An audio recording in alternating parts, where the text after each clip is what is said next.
Palavra da Verdade, a exposição bíblica com Hernandes Dias Lopes. Hoje eu quero conversar com vocês sobre um livro da Bíblia, um livro poético, mas um livro complexo, que tem uma mensagem extremamente oportuna para o meu e para o seu coração. E a minha oração é que a história deste livro, que a história desse personagem, nos encoraje, nos abençoe, nos fortaleça. Por isso eu quero convidar você para abrir sua Bíblia comigo no livro de Jó, no capítulo 1. Jó, capítulo 1. Nós vamos ler dos versos 6 a 12. Jó, capítulo 1, 6 a 12.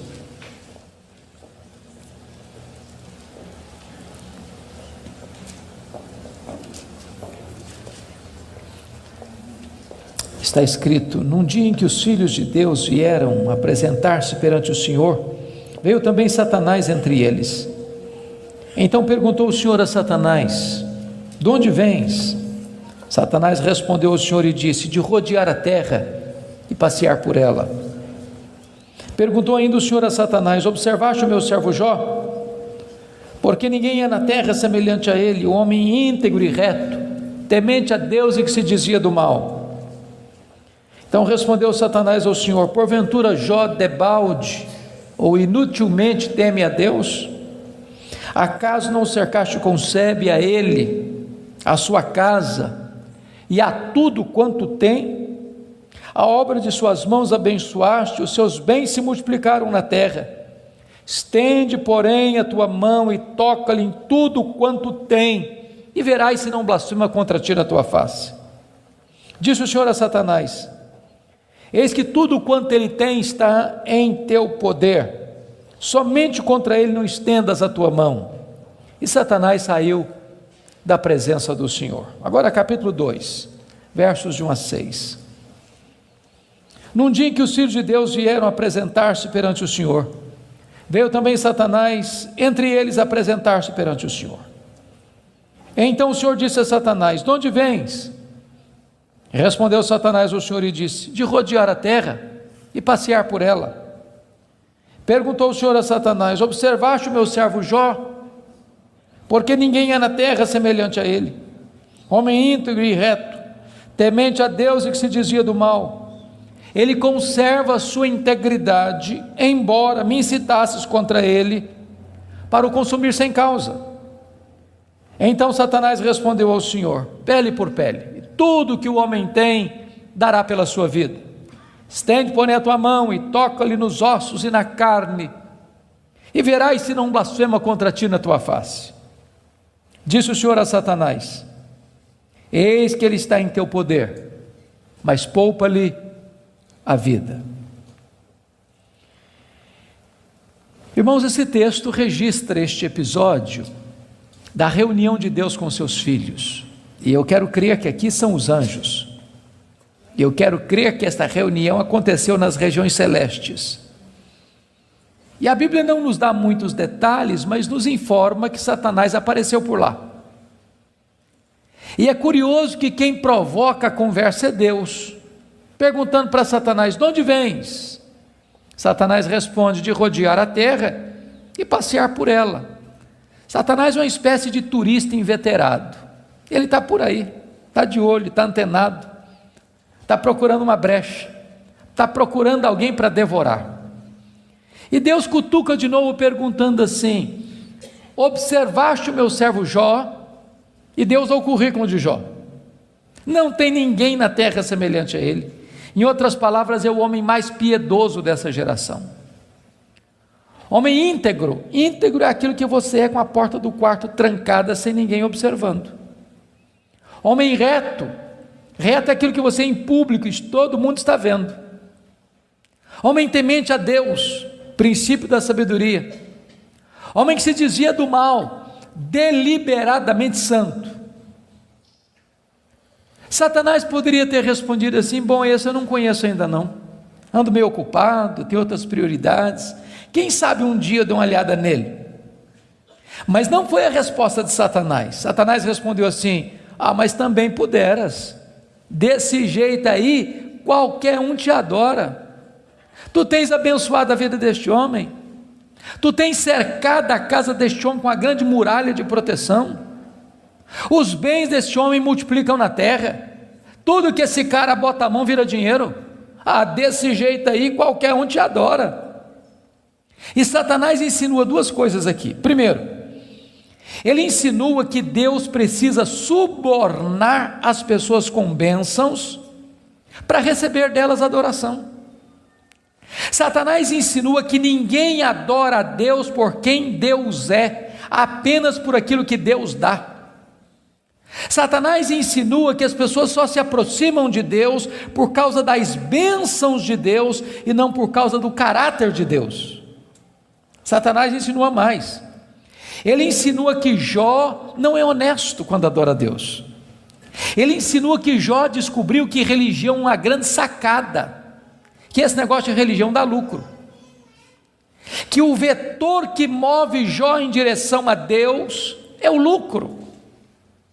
Mas se Deus tirar de Jó o que o próprio Deus deu para Jó, esse Jó blasfema, em vez de adorar.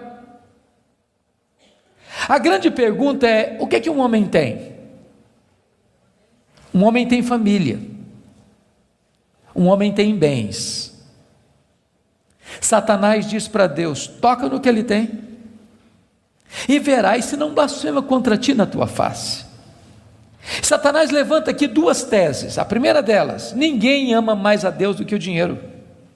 Segunda tese: ninguém ama mais a Deus do que a família. Sem que Jó soubesse, Deus constitui Jó em seu advogado na terra e coloca nas mãos de Jó a defesa da sua reputação e diz para Satanás: pode tocar no que ele tem, só não podes tocar na sua vida. Em outras palavras, Satanás é um ser limitado e limitado por Deus. Ele só pode ir até onde Deus o permite ir e nem 1 centímetro a mais. Nas palavras de Martinho Lutero, Satanás é um cachorro na coleira de Deus. Ele só pode ir até onde a coleira o permite ir e nem 1 centímetro a mais. O nosso Deus manda no céu, o nosso Deus manda na terra, o nosso Deus manda no inferno. Ele manda nos anjos, ele manda nos homens, ele manda nos demônios. Agora, com a permissão de Deus, obviamente, Satanás sai dali para fazer um verdadeiro terremoto na vida financeira de Jó. Confira comigo, capítulo 1, versículo 3, quão rico era esse homem. Na parte final do verso 3, somos informados de que este homem era o maior de todos os do Oriente. Sabe o que significa isso? Ele era o homem mais rico da sua geração. Já fomos informados que ele era o mais piedoso. Agora somos informados que ele é o mais rico. E aqui cai um mito. O mito de que um homem rico não pode ser piedoso. Não é verdade isso. É possível ser rico e o mais rico, e é possível esse rico ser piedoso e o mais piedoso. O problema não é ter dinheiro, o problema é o dinheiro nos ter. O problema não é ter dinheiro no bolso, o problema é entronizar dinheiro no coração. O problema não é o dinheiro, o problema é o amor do dinheiro. Agora notem vocês que no capítulo 1, versículo 15, 16 e 17, Satanás vai usar 3 elementos para levar Jó à falência: os sabeus, o fogo e os caldeus. E não foi numa semana, num mês, num ano, numa década. Foi num único dia que o homem mais rico da sua geração entra em colapso financeiro, vai à falência. Ora, você e eu conhecemos gente que por muito menos blasfema contra Deus, por muito menos levanta os punhos contra os céus, por muito menos dá um tiro na cabeça. A pergunta é: será que a tese de Satanás era verdadeira? Será que ninguém ama mais a Deus do que o dinheiro? Será que Jó blasfemaria contra Deus? A resposta está no versículo 21 do capítulo 1. Quando Jó recebe a notícia de que ele está falido, ele diz assim: nu saí do ventre da minha mãe, nu eu voltarei. Sabe o que ele está dizendo? eu não trouxe nada para o mundo, eu não vou levar nada do mundo, portanto o que eu ganhei entre o berço e a sepultura não é a razão da minha vida. Ele derrota a primeira tese de Satanás, ele prova que ele ama mais a Deus que o dinheiro, ele prova que ele serve a Deus, não por aquilo que Deus dá, mas por quem Deus é. Mas agora vem a segunda tese: ninguém ama mais a Deus do que a família. Vocês concordam comigo certamente, e quem tem mais de 2 filhos aqui, sabem disso, ou 2 filhos, a partir de 2 filhos, os filhos não são naturalmente unidos, não são. Quando você vê uma família unida, os filhos unidos, pode saber, por trás tem um pai, tem uma mãe que acompanha, que orienta, que aconselha, que intercede, que exorta, que costura essa unidade. Agora, quando tem dinheiro é mais complicado ainda, porque dinheiro não tem liga, dinheiro não tem amálgama. Se você perceber no capítulo 1, versículo 2, Jó tinha 7 filhos e 3 filhas.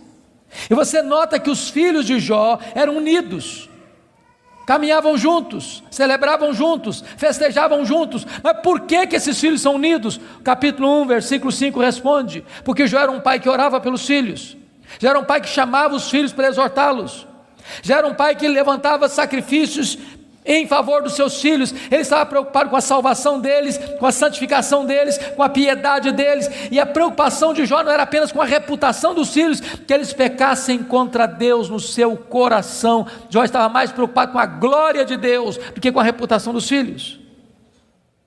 Mas agora, com a permissão de Deus, não foi um dia, uma semana depois, um mês depois, um ano depois, nem uma década depois, foi no mesmo dia da tragédia financeira, que Jó recebe o mais amargo recado: seus 10 filhos morreram num único acidente. Agora pense comigo, o que é um homem, o que é um pai, o que é uma mãe, levar para o cemitério todos os seus filhos num único dia? Como é que ele volta de lá? Como é que ele recomeça a vida? Como é que ele se ergue do luto? Como é que ele escreve dali para frente o seu futuro? Será que Jó blasfemaria contra Deus?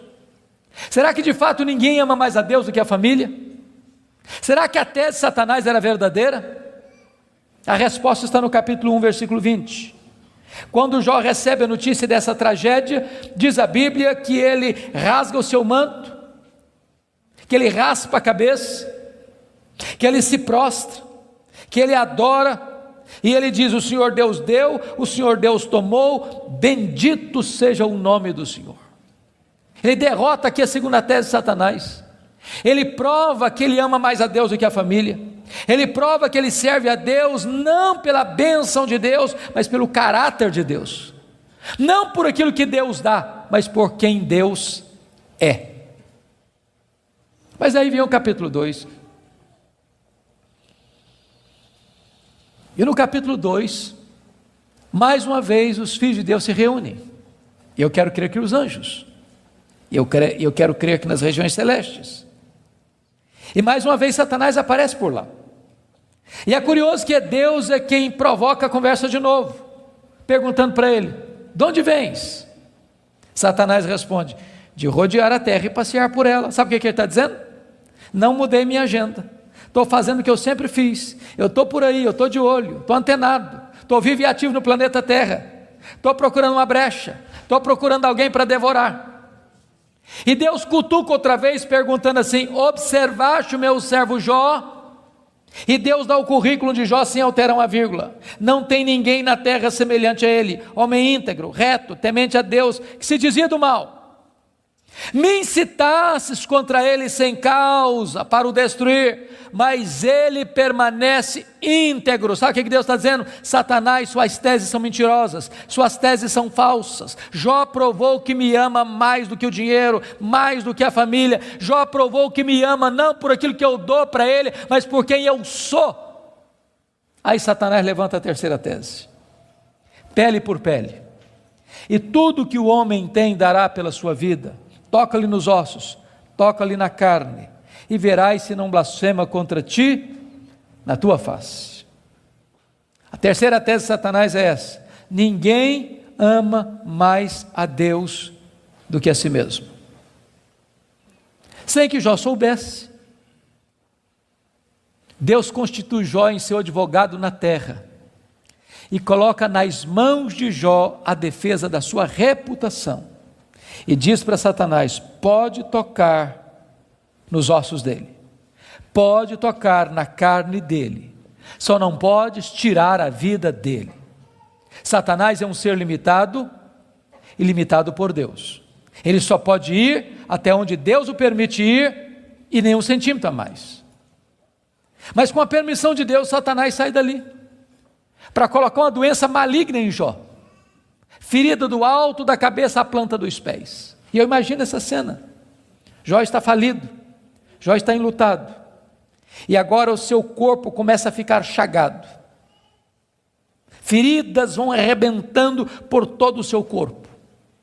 Seu corpo fica cheio de pus, sua pele vai ficando necrosada, ele vai ficando mal cheiroso, ele é uma chaga viva, ele é um aborto vivo. E diz a Bíblia que outras bolhas vão se formando, e ele precisa pegar um caco, talvez de telha, para raspar sua pele necrosada. Bolhas vão se formando e se formando, e ele tem que morder nessas bolhas para tentar aliviar a sua dor. Ele não consegue comer, ele não consegue dormir, a dor não dá pausa, não dá trégua, e ele vai ficando magro, magérrimo, macérrimo, encarquilhado, de couro furado pelas costelas em ponta, no auge da sua dor, do seu desespero. A sua mulher olha para ele, um espectro humano, uma chaga viva, se revolta contra Deus e diz: ainda conservas a tua integridade, Jó? Amaldiçoa o teu Deus e morre. Deus não é digno de ser adorado no sofrimento, acaba com isso, tenha hombridade e coragem de dar cabo da sua vida. E Jó responde para ela no capítulo 2, verso 10: tu falas como uma louca, nós temos recebido o bem de Deus, não receberíamos também o mal? Em tudo isso, diz o texto, Jó não pecou contra Deus com os seus lábios. Ele derrota aqui a terceira tese de Satanás. Ele provou que amava mais a Deus do que a si mesmo. Ele provou que ele servia a Deus não por aquilo que Deus dá, mas por quem Deus é. Mas confira comigo capítulo 2, versículo 11. Aí vieram os amigos. Ele faz Bildade e Zofar. Combinaram ir juntamente condoer-se de Jó, para consolá-lo. Diz o verso 12 que eles levantaram de longe os olhos, não reconheceram Jó. Eles ergueram a voz e choraram, cada um rasgou o seu manto, lançou pó sobre a cabeça. Sentaram-se com Jó na terra 7 dias e 7 noites. Nenhum lhe dizia palavra alguma, pois viam que a dor de Jó era muito grande. E eu quero fazer uma pergunta para você. Esses homens eram amigos de Jó? Esses homens eram amigos de Jó? É claro que eram. É claro que eram. Qual foi o problema desses homens?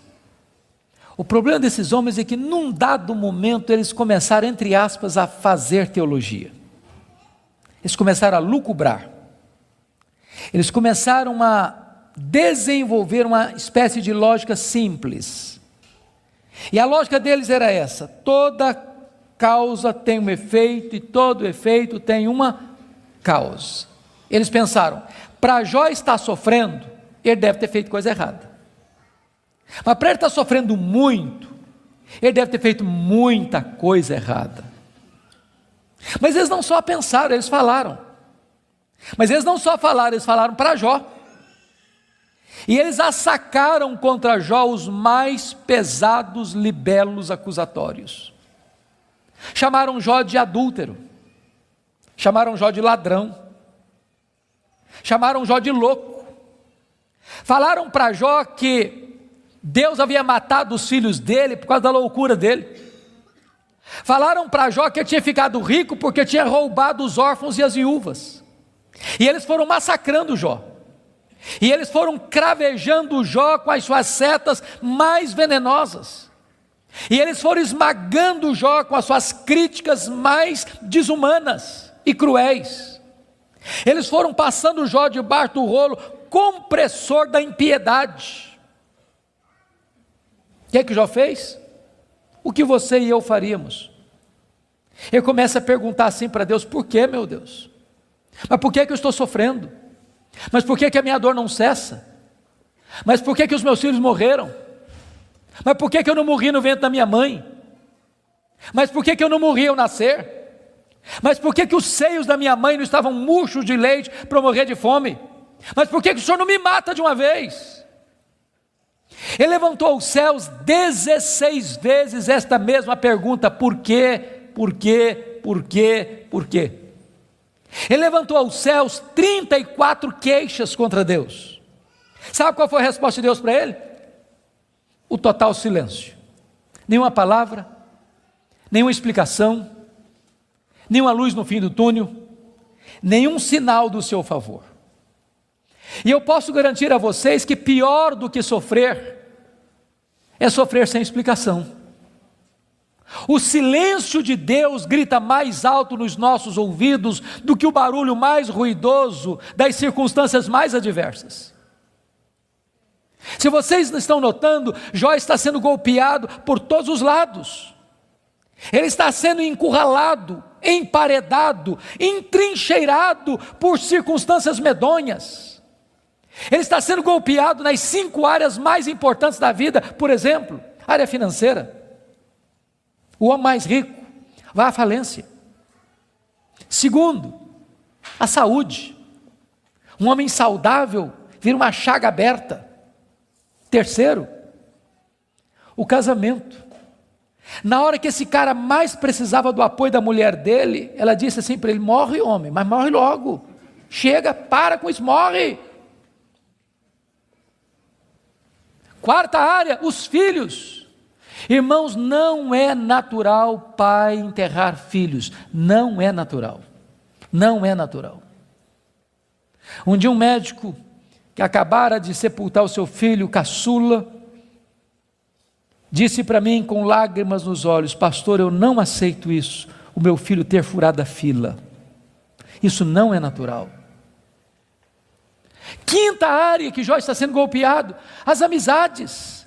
Aqueles que vieram para serem consoladores e aplicarem um azeite terapêutico do refrigério, aplicam-lhe o vinagre das críticas mais amargas. Esse homem está sendo golpeado por todos os lados. Esse homem, na verdade, está no fundo de um poço. Não tem mais nada para perder. Mas quando você está no fundo de um poço, só tem uma direção para olhar: é para cima. É para o alto, é para Deus. E quando ele olhou para cima, ele arranca do peito um brado de esperança e diz assim: mas uma coisa eu sei, é que o meu Redentor vive, e por fim revestir este meu corpo de pele, eu verei o meu Redentor. Quando ele dá esse brado de esperança, daqui a pouco Deus rompe o silêncio, e Deus começa a falar com ele. Mas quando Deus rompe o silêncio, Deus não responde nenhuma das 16 perguntas de Jó. Quando Deus rompe o silêncio, Deus não responde nenhuma das 34 queixas de Jó. Quando Deus rompe o silêncio, Deus faz 70 perguntas para Jó. Todas perguntas retóricas, todas perguntas que não têm uma resposta. Deus pergunta para Jó assim: ô Jó, onde você estava quando eu lançava os fundamentos da terra? Ô Jó, onde você estava quando eu espalhava as estrelas no firmamento? Ô Jó, onde você estava quando eu cercava as águas do mar para elas não invadirem a terra? Ô Jó, me explica aí, onde fica o reservatório do vento? Me explica, Jó, como é que eu formo a geada? E Deus foi abrindo as comportas dos céus e despejando em catadupas torrentes caudalosas do seu conhecimento, da sua majestade, da sua soberania sobre Jó. E Jó, ao ser esmagado por esta gloriosa revelação de Deus, ele foi se encolhendo, ele foi se encolhendo, ele foi se encolhendo, ele foi se encolhendo. para descobrir as 5 verdades mais sublimes da sua vida, que mudaram a sua história. Verdades essas que, espero em Deus, impactem nesta noite o seu e o meu coração. Que verdades são essas? Vá comigo, por favor, para o capítulo 42 deste mesmo livro.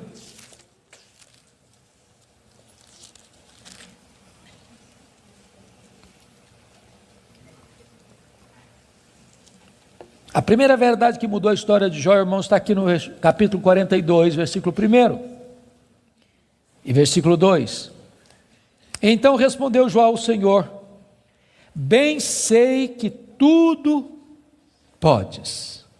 Primeira coisa que ele descobre é a onipotência de Deus. Deixa eu dizer uma coisa para você maravilhosa. Você e eu temos impossibilidades intransponíveis. Intransponíveis. Eu gosto muito de ler. Procuro visitar uma livraria pelo menos uma vez por semana, para ver o que está saindo. Você sabe que no Brasil e no mundo, os 2 tipos de livros que mais são publicados, primeiro são livros de autoajuda. Depois, livros que ensinam você a ficar rico rápido. São os livros que mais são publicados. Toda semana tem livro novo nessa área. E esses livros dizem assim para você: você tem a força, você é capaz, você tem o poder, você é um gigante, há poder nas suas palavras, basta você fazer cócega no seu interior e levantar-se-á daí um gigante. Sabe o que a Bíblia diz? Exatamente o contrário disso. A Bíblia diz que você e eu somos fracos, mas muito fracos. Por exemplo, nós temos fraquezas físicas. Hoje, gente, gostando ou não, querendo ou não, o tempo vai esculpindo algumas rugas no nosso rosto, indisfarçáveis. De vez em quando um cosmético ajuda. Daqui a pouco uma cirurgia plástica dá uma boa melhorada. Mas chega uma hora que nem Pitangui e a sua equipe dão mais jeito. As pernas ficam bambas, os joelhos trôpegos, as mãos descaídas, os olhos embaçados, e diz os entendidos que cada fio de cabelo branco que brota na sua cabeça é a morte chamando você para um duelo. E eu acho até um exército acampado ao meu redor. Nós temos fraquezas físicas. Nós temos fraquezas emocionais, irmãos. Quantas vezes você e eu, nas noites mais tenebrosas da nossa alma, já gememos, já choramos, desesperados, dizendo: meu Deus, eu não aguento mais, eu não aguento mais. Temos fraquezas emocionais. Nós temos fraquezas morais. Quantas vezes você já orou a Deus com sinceridade de coração, dizendo: Deus, eu não quero mais cometer esse erro, Deus, eu não quero mais transgredir e cair nesse mesmo pecado, Deus, eu não quero mais reincidir nesse erro, e daqui a pouco você se flagra cometendo o mesmo erro, o mesmo pecado. Não é porque faltou para você sinceridade, não, faltou para você poder. Temos fraquezas morais. Nós temos fraquezas espirituais. Nós somos um ser ambíguo, nós somos um ser contraditório, nós somos um ser paradoxal. Há uma esquizofrenia enfiada dentro de nós. O bem que nós queremos fazer, nós não o fazemos. O mal que não queremos, esse praticamos. Somos fracos. Mas é tão bom você saber que o seu Deus tudo pode. Não há impossíveis para Ele, não há doença incurável para Ele, não há vida irrecuperável para Ele, não há casamento sem solução para Ele, não há causa perdida para Ele. Ele pode tudo quanto Ele quer. Ele é o todo-poderoso Deus. A grande pergunta, portanto, é esta: quem é o seu Deus? Quão grande é o seu Deus? Quão majestoso é o seu Deus? A W. Tozer, um dos mais importantes escritores do século passado, ele diz que o maior problema da igreja é que ela passa a maior parte do tempo tomando o seu próprio pulso e olhando para o seu próprio umbigo. Quando na verdade o nosso principal propósito deveria ser de conhecer a Deus. Porque Daniel 11:32 diz que aquele que conhece a Deus é um povo forte e ativo. Quem é o seu Deus? Quão grande é o seu Deus? Quão majestoso é o seu Deus? Quando o profeta Isaías estava escrevendo o seu livro, e agora nós sabemos no capítulo 40, ele diz que o meu Deus, diz Isaías, é aquele que mede as águas na concha da sua mão. Pense comigo no Pacífico, no Atlântico, no Índico, no Mediterrâneo, nos rios, nos mares. Deus mede as águas na concha da sua mão. Vá ao Atlântico, tente esvaziá-lo com um baldinho, veja quanto tempo você vai levar. Diz: o meu Deus é aquele que pesa o pó das montanhas em balança de precisão, como se estivesse pesando partículas de ouro. Ele diz: o meu Deus, ele mede os céus a palmos. Ele diz: o meu Deus espalha as estrelas no firmamento, e por ser forte em força e grande em poder, quando as chama, nenhuma delas vem a faltar. Agora pergunte para um astrônomo: qual é o tamanho desse universo que Deus mediu a palmos? Sabe qual é a resposta dele? Eu não sei. Mas você sabe. Você sabe. Você sabe que o universo não é infinito, porque a infinitude é um atributo exclusivo de Deus. Mas os astrônomos afirmam que o nosso universo tem mais de 93 bilhões de anos-luz de diâmetro. O que significa isso? Significa que se você pudesse voar à velocidade da luz, 300 mil quilômetros por segundo, nessa velocidade você demoraria mais de 93 bilhões de anos para ir de uma extremidade à outra do universo. Pois Deus criou tudo isso, Ele é maior do que tudo isso, Ele é seu Pai, e Ele está dizendo: Ele tudo pode. Pergunte a um astrônomo quantas estrelas existem. Sabe qual é a resposta dele? Eu não sei. Mas eles afirmam categórica e insofismavelmente que há mais estrelas no universo do que grãos de areia em todas as praias e desertos do nosso planeta. Vá um dia à praia, encha a concha da sua mão de areia, leve para casa, bote numa tábua de vidro e conte quantos grãos de areia você consegue colocar na concha da sua mão. Há mais grãos de areia, há mais estrelas no firmamento que todos os grãos de areia de todas as praias e desertos do nosso planeta. Deus não apenas criou todas elas, Deus conhece cada uma delas pelo nome, e por ser forte em força e grande em poder, quando as chama, nenhuma delas vem a faltar. Este é o seu Deus, Ele tudo pode. Mas não é apenas o macro-universo que nos impressiona, não, o micro também. Se você for hoje na sua casa, lá no quintal ou na varanda que tem uma planta, tire lá uma folha, por mais tenra e delgada que ela seja, ela é tão complexa quanto a região metropolitana da Grande Campinas. Chegue em casa hoje, vá na geladeira, pega um ovo, quebre numa frigideira.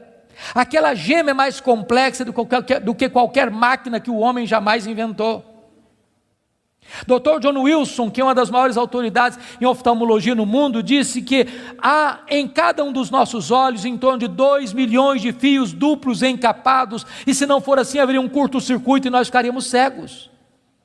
Dr. Marshall Nirenberg, prêmio Nobel de Biologia, fez uma das mais fantásticas descobertas no século passado. Ele descobriu que nós somos um ser programado geneticamente. Ele descobriu que nós somos um ser computadorizadamente, geneticamente. Ele descobriu que você e eu temos em torno de 60 trilhões de células vivas no nosso corpo.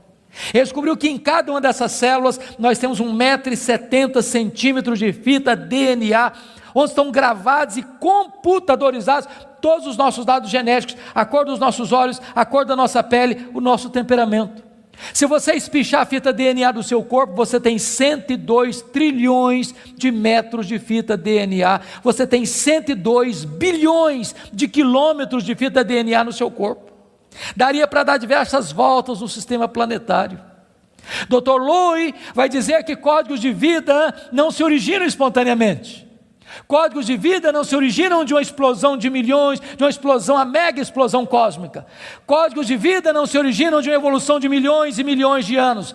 Códigos de vida foram plantados em você pelo Deus Todo-Poderoso, Criador dos céus e da terra. Ele tudo pode. Deixa eu ilustrar isso para você. Um pai caminhava pela rua com seu filho de 4 anos. Eu acho que todos vocês concordam comigo que as crianças parece que fizeram um curso de pós-doutorado em perguntas difíceis. Eu não conheço ninguém que faz pergunta mais complicada do que criança. E o menino voltou para o pai e perguntou assim: papai, qual é o tamanho de Deus? E o pai engasgou, porque não tinha uma resposta pronta para um menino de 4 anos. Permaneceu em silêncio, continuou caminhando. Daqui a pouquinho o pai escuta o ronco das turbinas de um avião supersônico lá nas alturas excelsas e diz: filho, olha para cima. O menino olhou: está vendo aquele avião, filho? Estou vendo, papai, estou vendo. Qual é o tamanho daquele avião, filho? Ah, papai, muito pequeno, estava muito longe. O pai pegou o menino pelo braço, levou no aeroporto. Lá tinha um jumbão de mais de 400 passageiros estacionado. O pai chegou bem próximo e disse: filho, está vendo esse avião? Estou, papai, estou vendo. Qual é o tamanho desse avião, meu filho? Ih, papai, mas grande, muito grande. O pai disse: filho, Deus é do mesmo jeito. Quando você está longe de Deus, meu filho, Deus parece pequeno para você. Aí seus problemas ficam enormes. Mas quando você está perto de Deus, meu filho, Deus é grande para você. Aí os seus problemas ficam pequenos. Agora eu sei que tudo podes. A segunda verdade que mudou a vida de Jó está aí no versículo 2. E nenhum dos teus planos pode ser frustrado. Irmãos, não tem acaso, não tem sorte, não tem azar, não tem determinismo, não tem feitiço, não tem esse negócio de olho gordo. Você não precisa ter medo de sexta-feira 13. Você sabe que a mão de Deus dirige o seu destino. Nem um fio de cabelo da sua cabeça pode ser tocado sem que Deus saiba, sem que Deus permita, sem que Deus tenha um propósito. Quando você entende que Deus governa o universo, que Deus governa até uma folha que cai no outono, que nenhum pássaro, nenhum pardal pode cair ao chão sem que Deus saiba e permita, você vai entender que você não é uma lasca de lenha jogada no mar da vida, empurrado de um lado para o outro ao sabor das circunstâncias. A sua vida está nas mãos daquele que está assentado na sala de comando do universo. Ele está no controle. Não há acaso, não há azar, ele dirige o seu destino. Você pode dizer como Paulo: sabemos que todas as coisas cooperam para o bem daqueles que amam a Deus, daqueles que são chamados segundo o seu propósito. A terceira verdade que mudou a vida de Jó está aí no versículo 3, confira comigo. Ele diz assim: na verdade eu falei do que eu não entendia, coisas maravilhosas demais para mim. Ele reconhece a limitação do seu conhecimento. Mas para você entender isso aqui, eu lhe daria um conselho, se é que posso.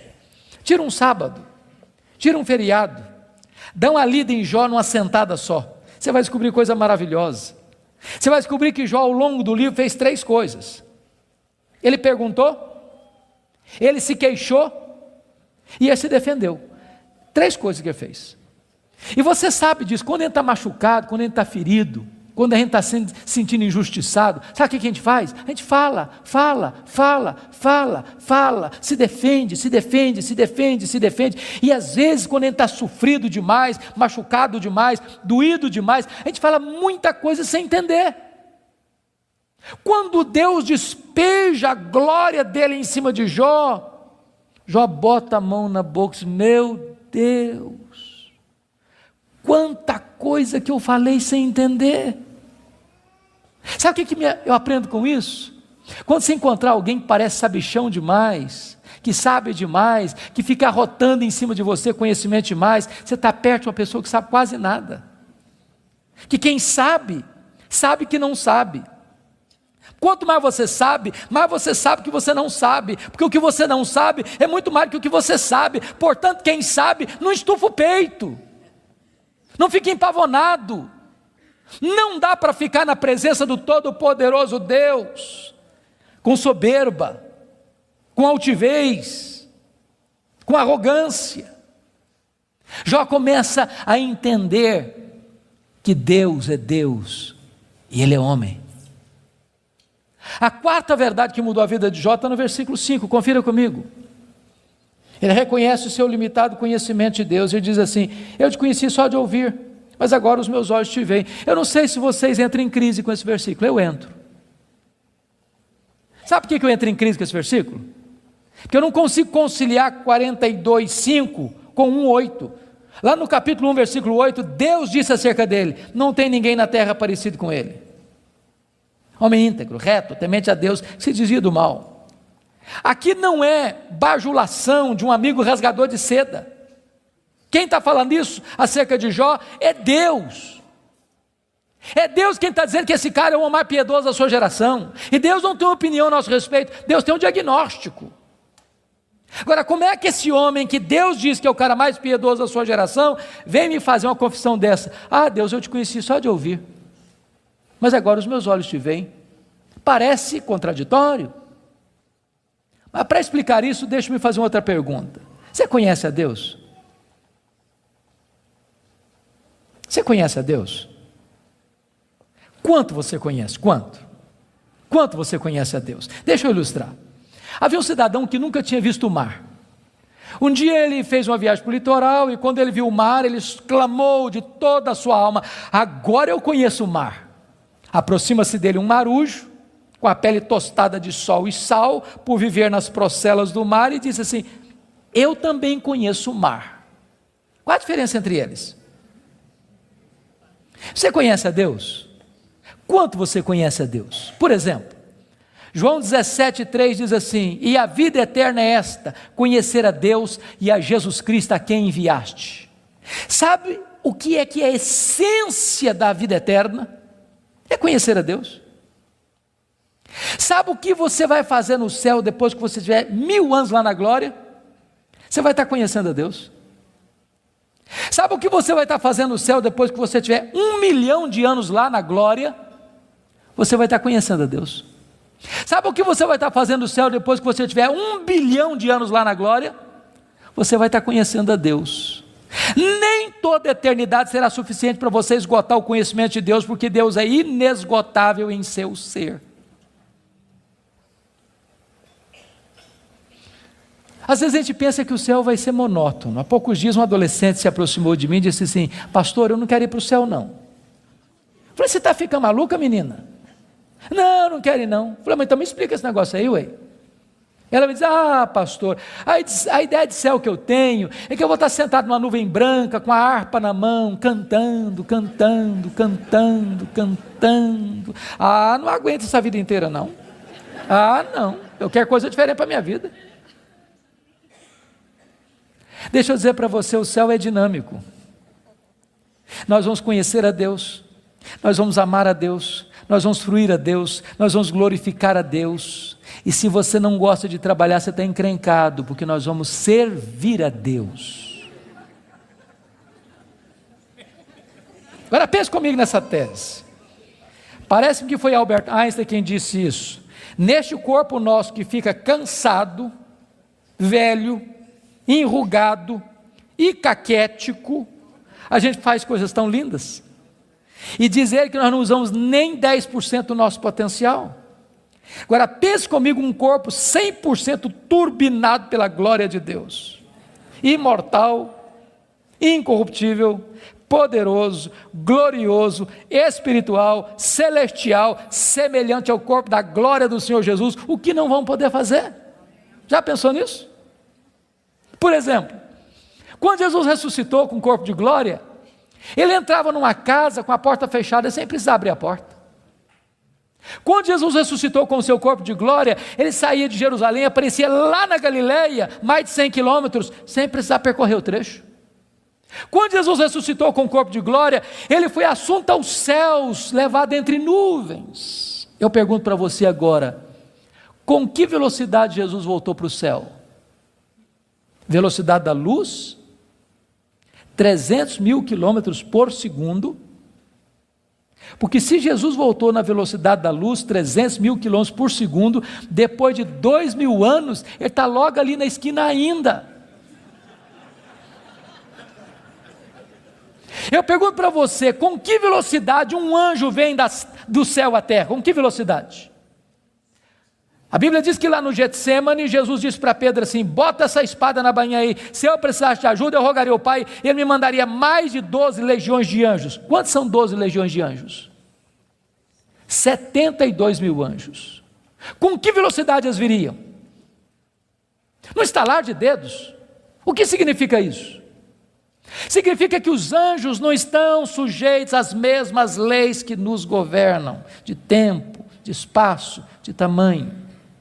A Bíblia diz que nós vamos ser como os anjos, não no sentido de que não teremos um corpo, mas vamos viver na mesma dimensão. Nós vamos habitar e reinar com Cristo nos novos céus e na nova terra.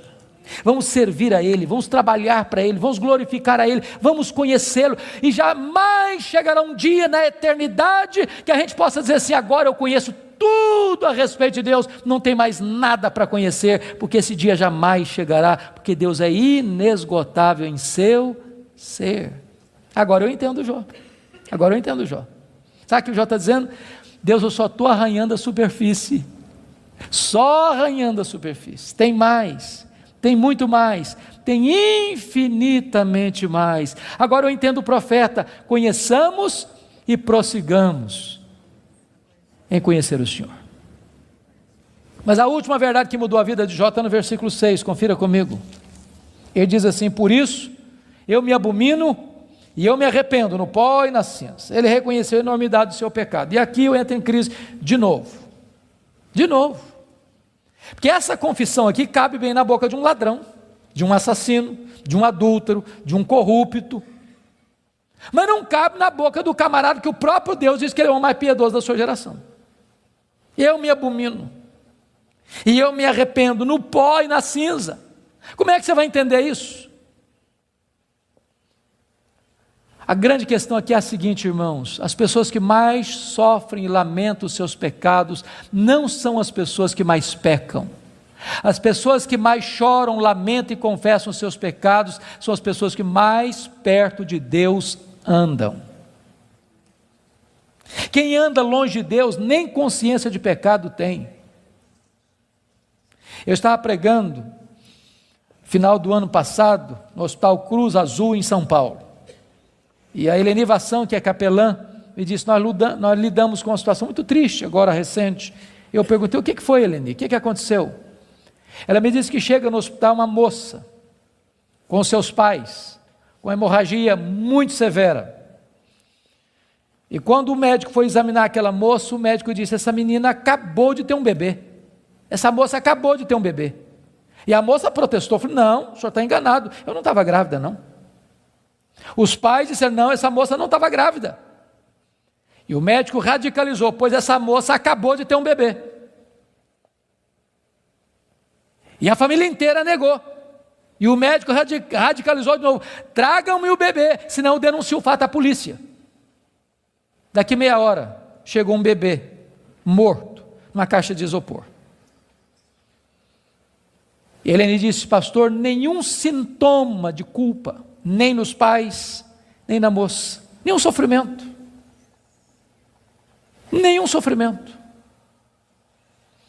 Há poucos dias em São Paulo eu vi um cidadão que recebeu 3 mil reais para matar uma outra pessoa, pistoleiro de aluguel.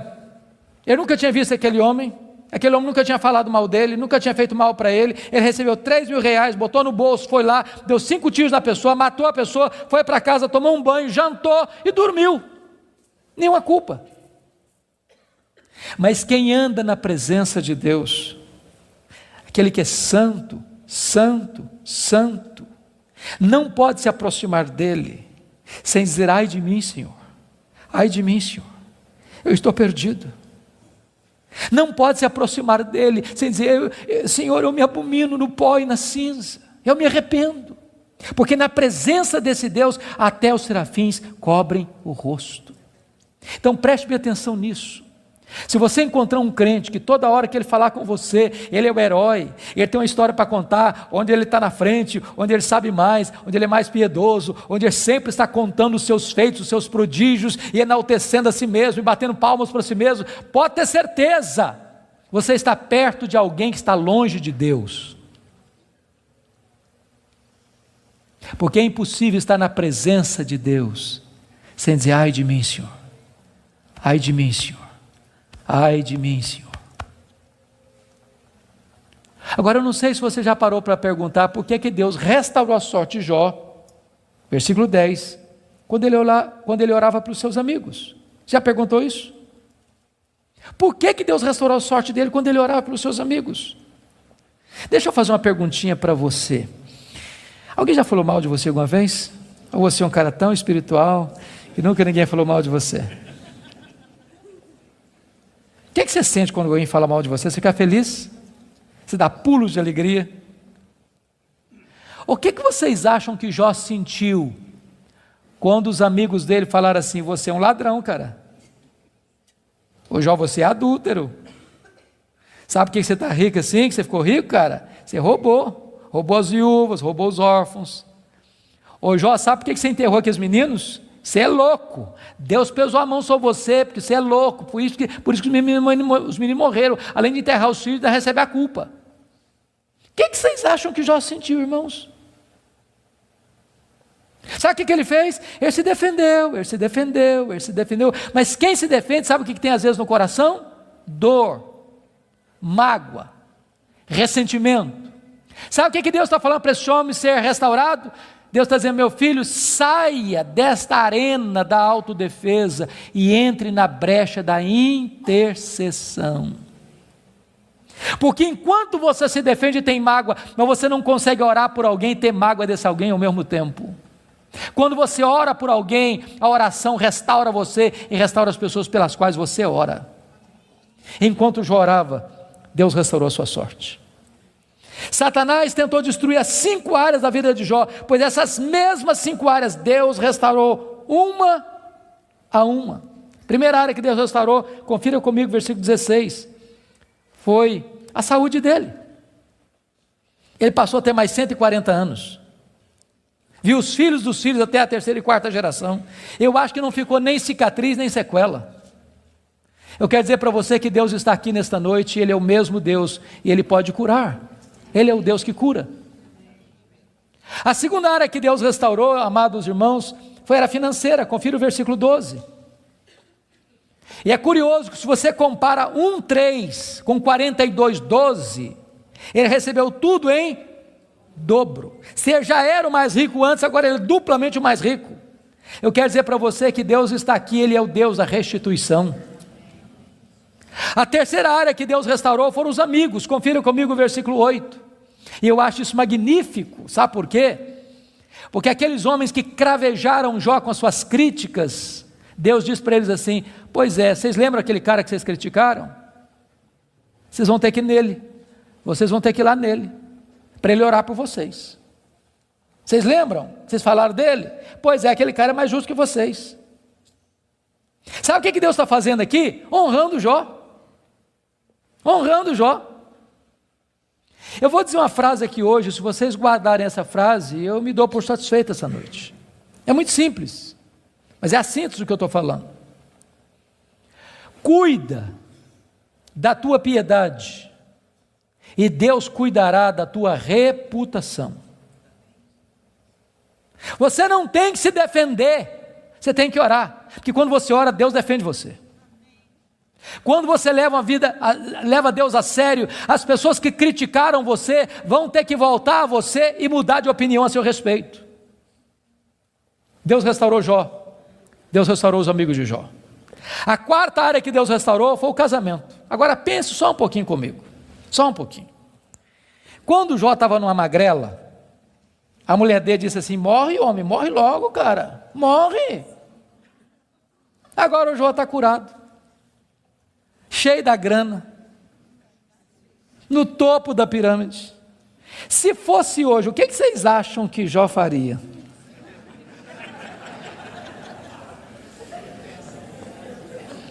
Eu acho que ele ia dizer assim: você queria que eu morresse, né? A fila andou, minha filha. Estou noutra. Irmãos queridos, Deus não faz a obra pela metade. Deus curou o coração da mulher dele, Deus curou o coração dele, Deus restaurou o casamento deles. Há poucos dias, chegou uma mulher para mim e disse assim: pastor, eu estou me divorciando. Eu tomei um susto, falei: mas divorciando? Falei: estou me divorciando. E eu perguntei: mas por quê? Ela olhou fundo nos meus olhos e disse: pastor, secou, está claro. Vou você botar a legenda. E eu falei: secou, filha? Secou. Falei: então tem esperança. Mas como tem esperança? Minha filha, você não leu na Bíblia lá que a vara seca de Arão floresceu? Pois Deus faz o que está seco florescer. Ela falou: pastor, o senhor está meio bruto, o senhor não me entende não, o senhor não compreende a minha linguagem, não, eu estou falando do senhor que morreu. Está claro agora? Morreu. Eu falei: morreu, filha? Morreu, sim, senhor. Eu falei: então tem esperança. Ué, você não já leu na Bíblia que Jesus ressuscita os mortos? Pois Jesus ressuscita esse sentimento que está morto aí, ué. Pastor, o senhor está ficando biruto, o senhor não está me entendendo não, eu estou falando para o senhor que acabou, está claro agora, acabou. Falei: acabou, filha? Ué, então tem esperança. Ué, você não leu na Bíblia lá que Deus chama a existência as coisas que não existem? Deus pode chamar a existência o que não tem aí, ué. Você não vai divorciar essa semana não, nós vamos orar uma semana, daqui a semana você volta aqui. Passou uma semana, ela voltou. Falei: pastor, acabou a vontade de divorciar. Deus está mudando meu coração, estou animado e nós vamos continuar juntos. Deixa eu dizer uma coisa para você: Deus está aqui, e Deus é o Deus que restaura casamentos quebrados. Finalmente, a última área que Deus restaurou, com os filhos. Capítulo 1, versículo 2, quantos filhos Jó tinha? 10 filhos. 42, 13, quantos filhos Jó vai ter agora? Quantos? 10. Aí vocês dizem: bom, então não foi tudo em dobro. Porque se ele tinha 10 e Deus deu tudo em dobro, quanto é que devia ter agora? 20. Então não foi tudo em dobro. Como é que a gente entende isso? Deixa eu dizer uma coisa para você, querido. Quando uma ovelha morre, você perde uma ovelha. Mas quando um filho morre, você não perde um filho. Como aquele pai que voltava do cemitério, e o amigo disse: meus sentimentos, eu soube que o senhor perdeu o seu filho. Eu disse: não, eu não perdi meu filho. Você perde alguém quando você não sabe onde ele está. Eu sei onde está meu filho, eu sei com quem está meu filho está no céu, meu filho está com Jesus, eu não perdi o meu filho. Jó agora tem 10 filhos na terra, Jó agora tem 10 filhos no céu. Deus restaurou completamente.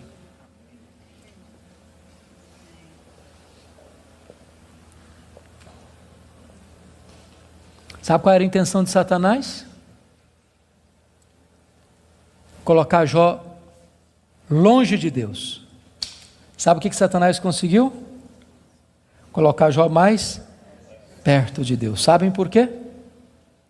Porque os planos de Deus não podem ser frustrados. Que grande Deus nós temos. Que maravilhoso Deus nós temos. Que majestoso Deus nós temos. Você e eu fomos criados para a glória de Deus. Você e eu vivemos para a glória de Deus. A vida não faz sentido longe de Deus. Ele é a razão da nossa vida. Ele é o nosso Criador, Ele é o nosso provedor, Ele é o nosso sustentador, Ele é o nosso consolador, Ele é o nosso restaurador, Ele é o nosso redentor, Ele é a nossa herança, Ele é a nossa paz, Ele é a nossa justiça, Ele é a nossa alegria, Ele é o nosso tesouro, Ele é tudo para nós. A vida sem Ele não tem graça, não tem sentido. Você tem um vazio dentro de você com o formato de Deus, e só Deus pode preencher esse vazio. Adore este Deus, curve-se diante dEle, renda-se a Ele. Ele está no controle do universo, mas Ele está no controle da sua vida. Nada, nem ninguém pode frustrar o plano dEle na sua história, na sua vida. Eu quero orar por você nesta noite. Se você deseja que Deus se manifeste a você, e você quer colocar sua vida nas mãos dEle, onde você está, fique em pé. Eu quero orar em seu favor.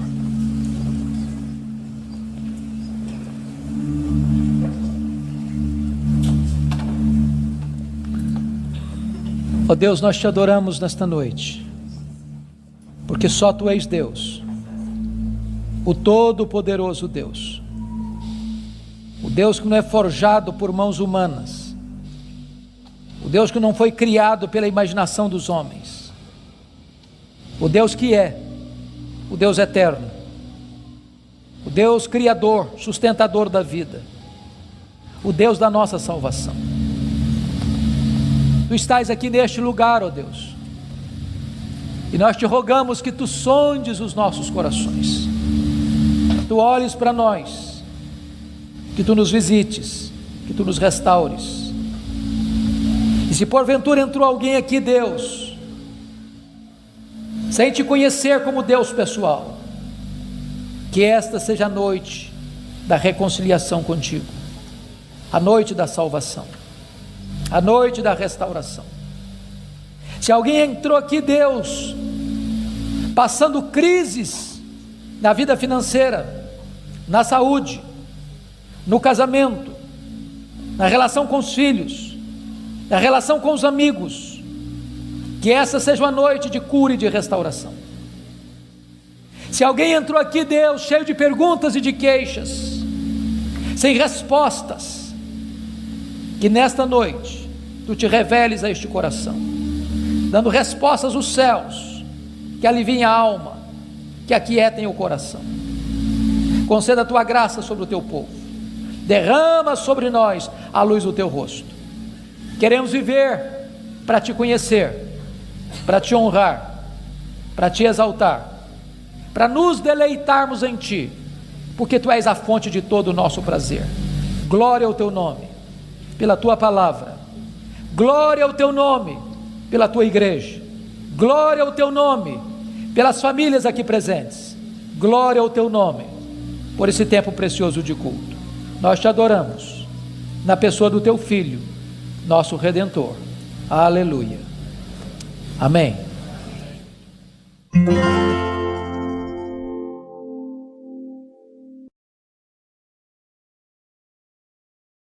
Sabe qual foi a resposta de Deus para ele? O total silêncio. Nenhuma palavra, nenhuma explicação, nenhuma luz no fim do túnel, nenhum sinal do seu favor. E eu posso garantir a vocês que pior do que sofrer é sofrer sem explicação. O silêncio de Deus grita mais alto nos nossos ouvidos do que o barulho mais ruidoso das circunstâncias mais adversas. Se vocês não estão notando, Jó está sendo golpeado por todos os lados. Ele está sendo encurralado, emparedado, entrincheirado por circunstâncias medonhas. Ele está sendo golpeado nas 5 áreas mais importantes da vida. Por exemplo, área financeira. O homem mais rico vai à falência. Segundo, a saúde. Um homem saudável vira uma chaga aberta. Terceiro, o casamento. Na hora que esse cara mais precisava do apoio da mulher dele, ela disse assim para ele: morre, homem, mas morre logo. Chega, para com isso, morre. Quarta área, os filhos. Irmãos, não é natural pai enterrar filhos. Não é natural. Não é natural. Um dia um médico que acabara de sepultar o seu filho caçula, disse para mim com lágrimas nos olhos: pastor, eu não aceito isso, o meu filho ter furado a fila. Isso não é natural. Quinta área que Jó está sendo golpeado: as amizades. Aqueles que vieram para serem consoladores e aplicarem um azeite terapêutico do refrigério, aplicam-lhe o vinagre das críticas mais amargas. Esse homem está sendo golpeado por todos os lados. Esse homem, na verdade, está no fundo de um poço. Não tem mais nada para perder. Mas quando você está no fundo de um poço, só tem uma direção para olhar: é para cima, é para o alto, é para Deus.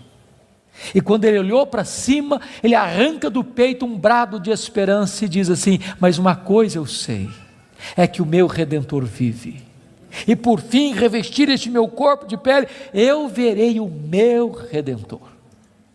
Quando ele dá esse brado de esperança, daqui a pouco Deus rompe o silêncio, e Deus começa a falar com ele. Mas quando Deus rompe o silêncio, Deus não responde nenhuma das 16 perguntas de Jó. Quando Deus rompe o silêncio, Deus não responde nenhuma das 34 queixas de Jó.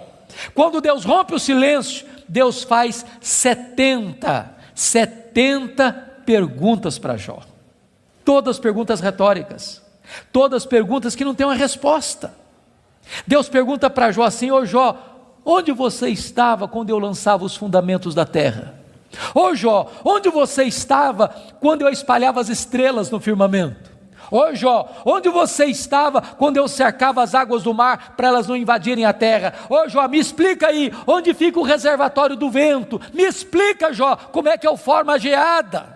E Deus foi abrindo as comportas dos céus e despejando em catadupas, torrentes caudalosas do seu conhecimento, da sua majestade, da sua soberania sobre Jó. E Jó, ao ser esmagado por esta gloriosa revelação de Deus, ele foi se encolhendo, ele foi se encolhendo, ele foi se encolhendo, ele foi se encolhendo, para descobrir as 5 verdades mais sublimes da sua vida, que mudaram a sua história.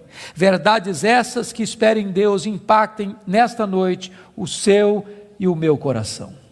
Que verdades são essas? Vá comigo, por favor, para o capítulo 42 deste mesmo livro.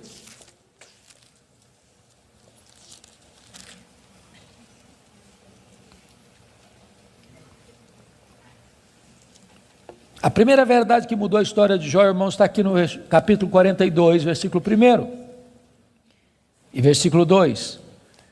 Então respondeu Jó ao Senhor: bem sei que tudo podes. Primeira coisa que ele descobre é a onipotência de Deus. Deixa eu dizer uma coisa para você maravilhosa. Você e eu temos impossibilidades intransponíveis. Intransponíveis. Eu gosto muito de ler. Procuro visitar uma livraria pelo menos uma vez por semana, para ver o que está saindo. Você sabe que no Brasil e no mundo, os 2 tipos de livros que mais são publicados, primeiro são livros de autoajuda. Depois, livros que ensinam você a ficar rico rápido. São os livros que mais são publicados. Toda semana tem livro novo nessa área. E esses livros dizem assim para você: você tem a força, você é capaz, você tem o poder, você é um gigante, há poder nas suas palavras, basta você fazer cócega no seu interior e levantar-se-á daí um gigante. Sabe o que a Bíblia diz? Exatamente o contrário disso. A Bíblia diz que você e eu somos fracos, mas muito fracos. Por exemplo, nós temos fraquezas físicas. Hoje, gente, gostando ou não, querendo ou não, o tempo vai esculpindo algumas rugas no nosso rosto, indisfarçáveis. De vez em quando um cosmético ajuda. Daqui a pouco uma cirurgia plástica dá uma boa melhorada. Mas chega uma hora que nem Pitangui e a sua equipe dão mais jeito. As pernas ficam bambas, os joelhos trôpegos, as mãos descaídas, os olhos embaçados, e diz os entendidos que cada fio de cabelo branco que brota na sua cabeça é a morte chamando você para um duelo.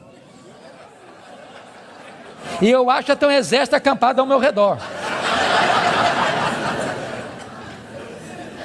Nós temos fraquezas físicas. Nós temos fraquezas emocionais, irmãos. Quantas vezes você e eu, nas noites mais tenebrosas da nossa alma, já gememos, já choramos, desesperados, dizendo: meu Deus, eu não aguento mais, eu não aguento mais. Temos fraquezas emocionais. Nós temos fraquezas morais. Quantas vezes você já orou a Deus com sinceridade de coração, dizendo: Deus, eu não quero mais cometer esse erro, Deus, eu não quero mais transgredir e cair nesse mesmo pecado, Deus, eu não quero mais reincidir nesse erro, e daqui a pouco você se flagra cometendo o mesmo erro, o mesmo pecado. Não é porque faltou para você sinceridade, não, faltou para você poder. Temos fraquezas morais. Nós temos fraquezas espirituais. Nós somos um ser ambíguo, nós somos um ser contraditório, nós somos um ser paradoxal. Há uma esquizofrenia enfiada dentro de nós. O bem que nós queremos fazer, nós não o fazemos. O mal que não queremos, esse praticamos. Somos fracos. Mas é tão bom você saber que o seu Deus tudo pode. Não há impossíveis para Ele, não há doença incurável para Ele, não há vida irrecuperável para Ele, não há casamento sem solução para Ele, não há causa perdida para Ele. Ele pode tudo quanto Ele quer. Ele é o todo-poderoso Deus. A grande pergunta, portanto, é esta: quem é o seu Deus? Quão grande é o seu Deus? Quão majestoso é o seu Deus? A W. Tozer, um dos mais importantes escritores do século passado, ele diz que o maior problema da igreja é que ela passa a maior parte do tempo tomando o seu próprio pulso e olhando para o seu próprio umbigo, quando na verdade o nosso principal propósito deveria ser de conhecer a Deus, porque Daniel 11:32 diz que aquele que conhece a Deus é um povo forte e ativo. Quem é o seu Deus?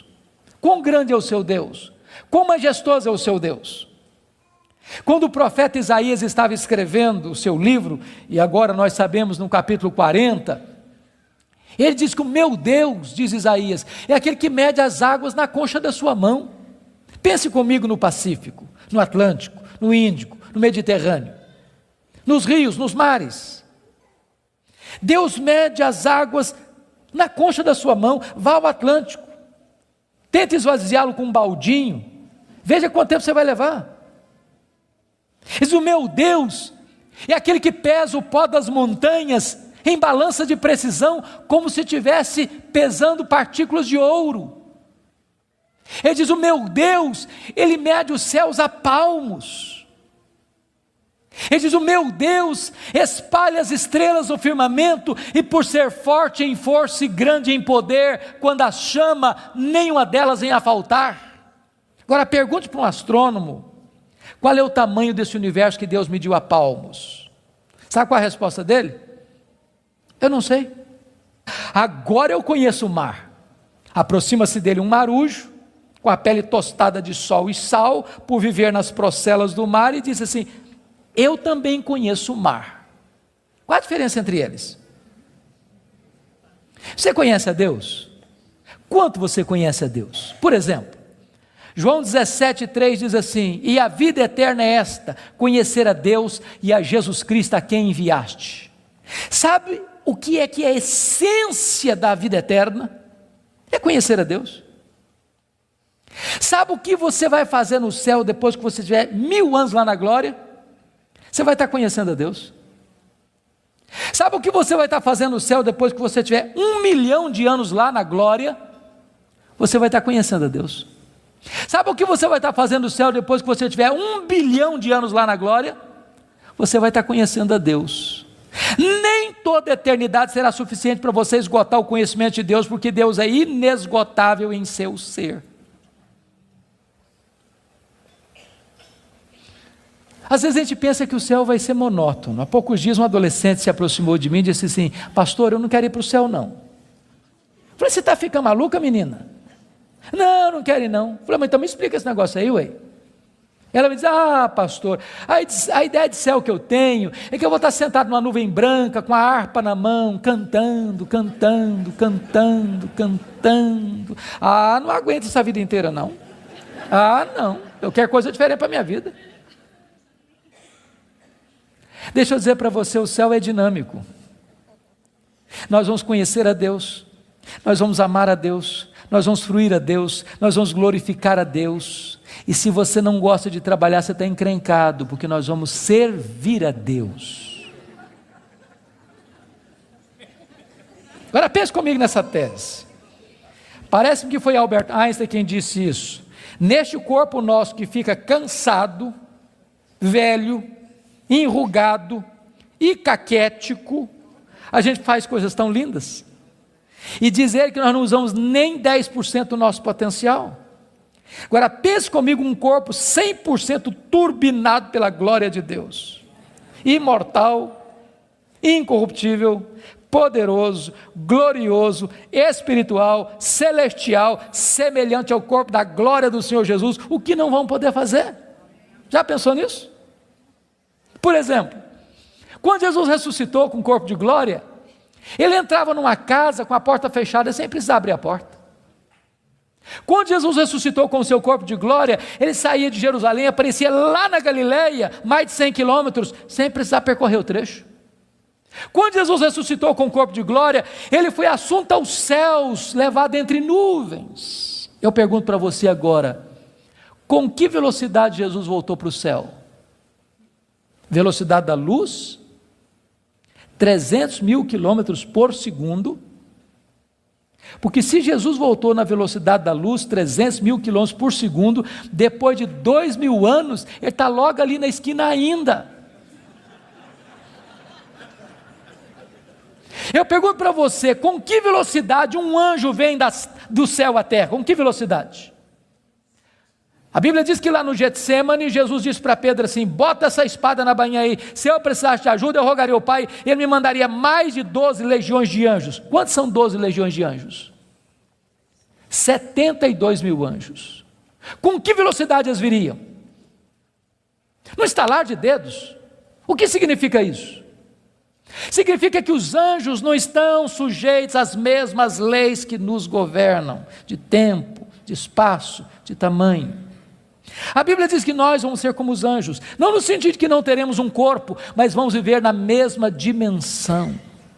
Nós vamos habitar e reinar com Cristo nos novos céus e na nova terra. Vamos servir a Ele, vamos trabalhar para Ele, vamos glorificar a Ele, vamos conhecê-lo, e jamais chegará um dia na eternidade que a gente possa dizer assim: agora eu conheço tudo a respeito de Deus, não tem mais nada para conhecer, porque esse dia jamais chegará, porque Deus é inesgotável em seu ser. Agora eu entendo Jó. Sabe o que o Jó está dizendo? Deus, eu só estou arranhando a superfície, só arranhando a superfície. Tem mais, tem muito mais, tem infinitamente mais. Agora eu entendo o profeta: conheçamos e prossigamos em conhecer o Senhor. Mas a última verdade que mudou a vida de Jó está no versículo 6, confira comigo. Ele diz assim: por isso eu me abomino e eu me arrependo no pó e na cinza. Ele reconheceu a enormidade do seu pecado. E aqui eu entro em crise de novo, porque essa confissão aqui cabe bem na boca de um ladrão, de um assassino, de um adúltero, de um corrupto, mas não cabe na boca do camarada que o próprio Deus diz que ele é o mais piedoso da sua geração. Eu me abomino e eu me arrependo no pó e na cinza. Como é que você vai entender isso? A grande questão aqui é a seguinte, irmãos: as pessoas que mais sofrem e lamentam os seus pecados não são as pessoas que mais pecam. As pessoas que mais choram, lamentam e confessam os seus pecados são as pessoas que mais perto de Deus andam. Quem anda longe de Deus, nem consciência de pecado tem. Eu estava pregando, final do ano passado, no Hospital Cruz Azul, em São Paulo. E a Eleni Vassão, que é capelã, me disse, nós lidamos com uma situação muito triste, agora recente. Eu perguntei, o que foi, Eleni? O que aconteceu? Ela me disse que chega no hospital uma moça, com seus pais, com hemorragia muito severa. E quando o médico foi examinar aquela moça, o médico disse, essa menina acabou de ter um bebê. Essa moça acabou de ter um bebê. E a moça protestou, falou, não, o senhor está enganado, eu não estava grávida não. Os pais disseram, não, essa moça não estava grávida. E o médico radicalizou, pois essa moça acabou de ter um bebê. E a família inteira negou. E o médico radicalizou de novo, tragam-me o bebê, senão eu denuncio o fato à polícia. Daqui meia hora, chegou um bebê, morto, numa caixa de isopor. E Helene disse, pastor, nenhum sintoma de culpa, nem nos pais, nem na moça, nenhum sofrimento. Nenhum sofrimento. Há poucos dias em São Paulo eu vi um cidadão que recebeu 3 mil reais para matar uma outra pessoa, pistoleiro de aluguel. Eu nunca tinha visto aquele homem nunca tinha falado mal dele, nunca tinha feito mal para ele. Ele recebeu 3 mil reais, botou no bolso, foi lá, deu 5 tiros na pessoa, matou a pessoa, foi para casa, tomou um banho, jantou e dormiu. Nenhuma culpa. Mas quem anda na presença de Deus, aquele que é santo, santo, santo, não pode se aproximar dele sem dizer, ai de mim, Senhor, eu estou perdido. Não pode se aproximar dele sem dizer, Senhor, eu me abomino no pó e na cinza, eu me arrependo, porque na presença desse Deus, até os serafins cobrem o rosto. Então preste bem atenção nisso. Se você encontrar um crente que toda hora que ele falar com você, ele é o herói, ele tem uma história para contar, onde ele está na frente, onde ele sabe mais, onde ele é mais piedoso, onde ele sempre está contando os seus feitos, os seus prodígios, e enaltecendo a si mesmo, e batendo palmas para si mesmo, pode ter certeza, você está perto de alguém que está longe de Deus. Porque é impossível estar na presença de Deus, sem dizer, ai de mim, Senhor, ai de mim, Senhor. Ai de mim, Senhor. Agora eu não sei se você já parou para perguntar por que Deus restaurou a sorte de Jó, versículo 10, quando ele orava para os seus amigos. Já perguntou isso? Por que Deus restaurou a sorte dele quando ele orava para os seus amigos? Deixa eu fazer uma perguntinha para você. Alguém já falou mal de você alguma vez? Ou você é um cara tão espiritual que nunca ninguém falou mal de você? O que você sente quando alguém fala mal de você? Você fica feliz? Você dá pulos de alegria? O que vocês acham que Jó sentiu quando os amigos dele falaram assim, você é um ladrão, cara? Ô Jó, você é adúltero.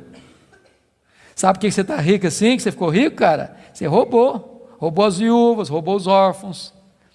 Ô Jó, sabe por que você enterrou aqueles meninos? Você é louco, Deus pesou a mão sobre você, porque você é louco, por isso que os meninos morreram, além de enterrar os filhos, ainda recebe a culpa.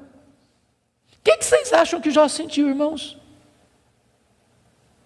Sabe o que ele fez? Ele se defendeu, mas quem se defende, sabe o que tem às vezes no coração? Dor, mágoa, ressentimento. Sabe o que Deus está falando para esse homem ser restaurado? Deus está dizendo, meu filho, saia desta arena da autodefesa e entre na brecha da intercessão. Porque enquanto você se defende e tem mágoa, mas você não consegue orar por alguém e ter mágoa desse alguém ao mesmo tempo. Quando você ora por alguém, a oração restaura você e restaura as pessoas pelas quais você ora. Enquanto Jó orava, Deus restaurou a sua sorte. Ninguém ama mais a Deus do que a família. Vocês concordam comigo certamente, e quem tem mais de 2 filhos aqui, sabem disso, ou 2 filhos, a partir de 2 filhos, os filhos não são naturalmente unidos, não são. Quando você vê uma família unida, os filhos unidos, pode saber, por trás tem um pai, tem uma mãe, que acompanha, que orienta, que aconselha, que intercede, que exorta. que costura essa unidade. Agora, quando tem dinheiro é mais complicado ainda, porque dinheiro não tem liga, dinheiro não tem amálgama. Se você perceber no capítulo 1, versículo 2, Jó tinha 7 filhos e 3 filhas. E você nota que os filhos de Jó eram unidos, caminhavam juntos, celebravam juntos, festejavam juntos. Mas por que esses filhos são unidos? Capítulo 1, versículo 5 responde: porque Jó era um pai que orava pelos filhos, já era um pai que chamava os filhos para exortá-los, já era um pai que levantava sacrifícios em favor dos seus filhos. Ele estava preocupado com a salvação deles, com a santificação deles, com a piedade deles. E a preocupação de Jó não era apenas com a reputação dos filhos, que eles pecassem contra Deus no seu coração. Jó estava mais preocupado com a glória de Deus do que com a reputação dos filhos. Mas agora, com a permissão de Deus, não foi um dia, uma semana depois, um mês depois, um ano depois, nem uma década depois, foi no mesmo dia da tragédia financeira, que Jó recebe o mais amargo recado: seus 10 filhos morreram num único acidente. Agora pense comigo, o que é um homem, o que é um pai, o que é uma mãe, levar para o cemitério todos os seus filhos num único dia? Como é que ele volta de lá? Como é que ele recomeça a vida? Como é que ele se ergue do luto? Como é que ele escreve dali para frente o seu futuro? Será que Jó blasfemaria contra Deus? Será que de fato ninguém ama mais a Deus do que a família? Será que a tese de Satanás era verdadeira? A resposta está no capítulo 1, versículo 20. Quando Jó recebe a notícia dessa tragédia, diz a Bíblia que ele rasga o seu manto, que ele raspa a cabeça, que ele se prostra, que ele adora, e ele diz: o Senhor Deus deu, o Senhor Deus tomou, bendito seja o nome do Senhor. Ele derrota aqui a segunda tese de Satanás. Ele prova que ele ama mais a Deus do que a família. Ele prova que ele serve a Deus não pela bênção de Deus, mas pelo caráter de Deus, não por aquilo que Deus dá, mas por quem Deus é. Mas aí vem o capítulo 2. E no capítulo 2, mais uma vez os filhos de Deus se reúnem. E eu quero crer que os anjos, eu quero crer que nas regiões celestes. E mais uma vez Satanás aparece por lá. E é curioso que Deus é quem provoca a conversa de novo, perguntando para ele: de onde vens? Satanás responde: de rodear a terra e passear por ela. Sabe o que ele está dizendo?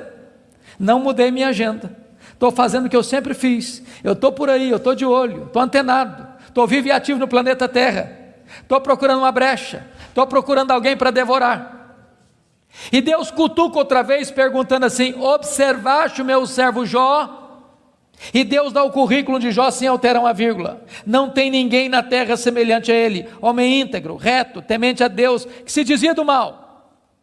Me incitasses contra ele sem causa para o destruir, mas ele permanece íntegro. Sabe o que Deus está dizendo? Satanás, suas teses são mentirosas, suas teses são falsas. Jó provou que me ama mais do que o dinheiro, mais do que a família. Jó provou que me ama não por aquilo que eu dou para ele, mas por quem eu sou.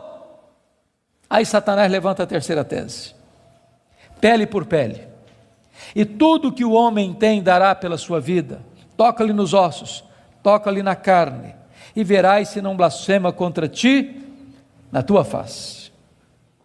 A terceira tese de Satanás é essa: ninguém ama mais a Deus do que a si mesmo. Sem que Jó soubesse, Deus constitui Jó em seu advogado na terra, e coloca nas mãos de Jó a defesa da sua reputação. E diz para Satanás: pode tocar nos ossos dele, pode tocar na carne dele, só não podes tirar a vida dele. Satanás é um ser limitado e limitado por Deus. Ele só pode ir até onde Deus o permite ir, e nem um centímetro a mais.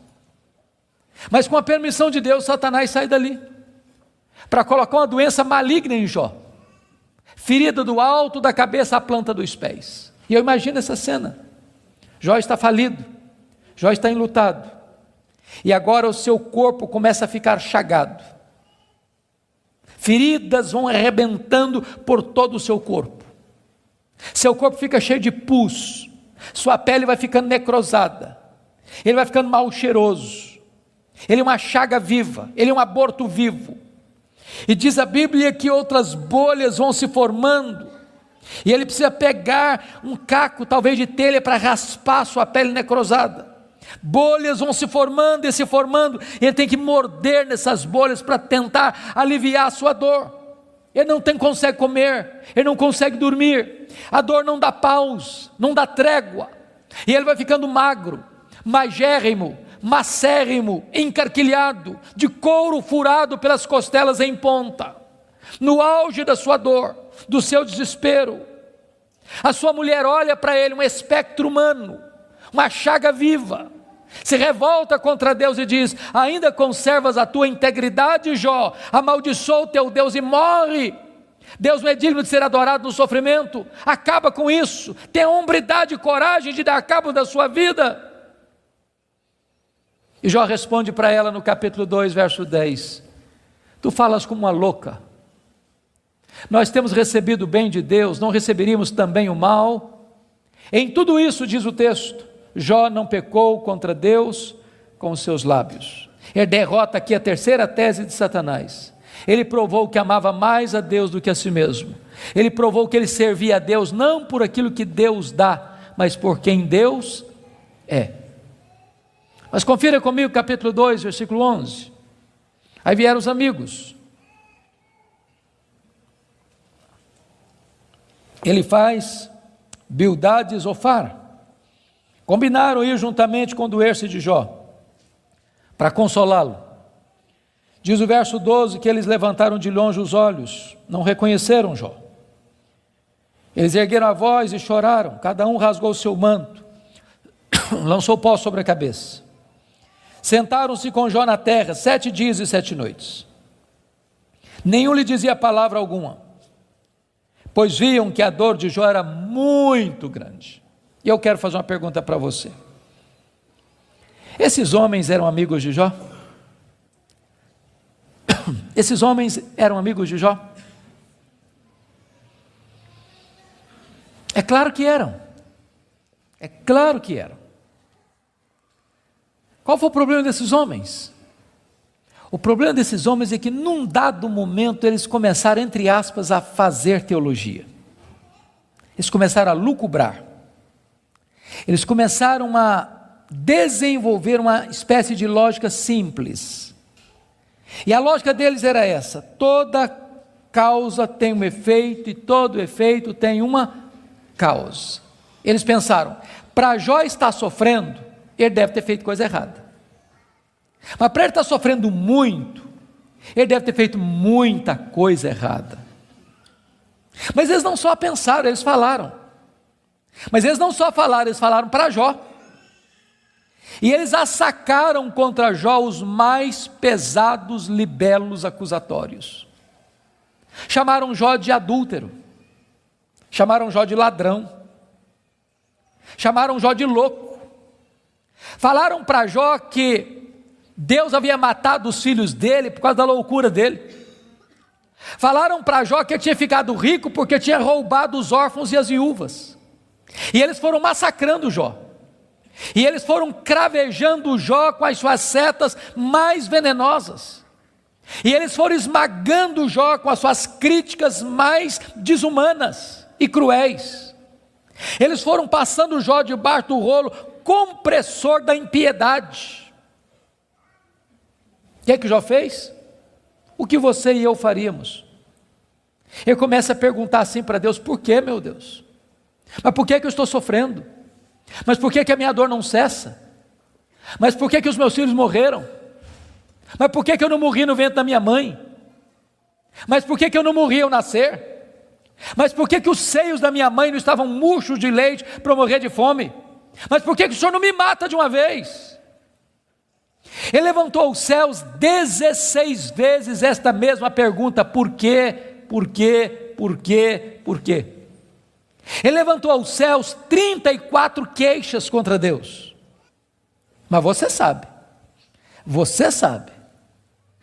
sabe que o universo não é infinito, porque a infinitude é um atributo exclusivo de Deus. Mas os astrônomos afirmam que o nosso universo tem mais de 93 bilhões de anos-luz de diâmetro. O que significa isso? Significa que se você pudesse voar à velocidade da luz, 300 mil quilômetros por segundo, nessa velocidade você demoraria mais de 93 bilhões de anos para ir de uma extremidade à outra do universo. Pois Deus criou tudo isso, Ele é maior do que tudo isso, Ele é seu Pai, e Ele está dizendo, Ele tudo pode.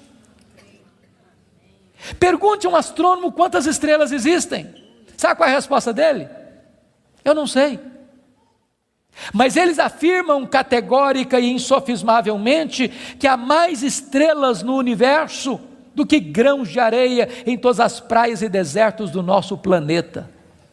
Vá um dia à praia, encha a concha da sua mão de areia, leve para casa, bote numa tábua de vidro e conte quantos grãos de areia você consegue colocar na concha da sua mão. Há mais grãos de areia, há mais estrelas no firmamento que todos os grãos de areia de todas as praias e desertos do nosso planeta. Deus não apenas criou todas elas, Deus conhece cada uma delas pelo nome. E por ser forte em força e grande em poder, quando as chama, nenhuma delas vem a faltar. Este é o seu Deus, Ele tudo pode. Mas não é apenas o macro-universo que nos impressiona, não, o micro também. Se você for hoje na sua casa, lá no quintal, ou na varanda, que tem uma planta, tire lá uma folha, por mais tenra e delgada que ela seja, ela é tão complexa quanto a região metropolitana da Grande Campinas. Chegue em casa hoje, vá na geladeira, pega um ovo, quebre numa frigideira. Aquela gema é mais complexa do que qualquer máquina que o homem jamais inventou. Dr. John Wilson, que é uma das maiores autoridades em oftalmologia no mundo, disse que há em cada um dos nossos olhos em torno de 2 milhões de fios duplos encapados, e se não for assim haveria um curto-circuito e nós ficaríamos cegos. Dr. Marshall Nirenberg, prêmio Nobel de Biologia, fez uma das mais fantásticas descobertas no século passado. Ele descobriu que nós somos um ser programado geneticamente. Ele descobriu que nós somos um ser computadorizadamente, geneticamente. Ele descobriu que você e eu temos em torno de 60 trilhões de células vivas no nosso corpo.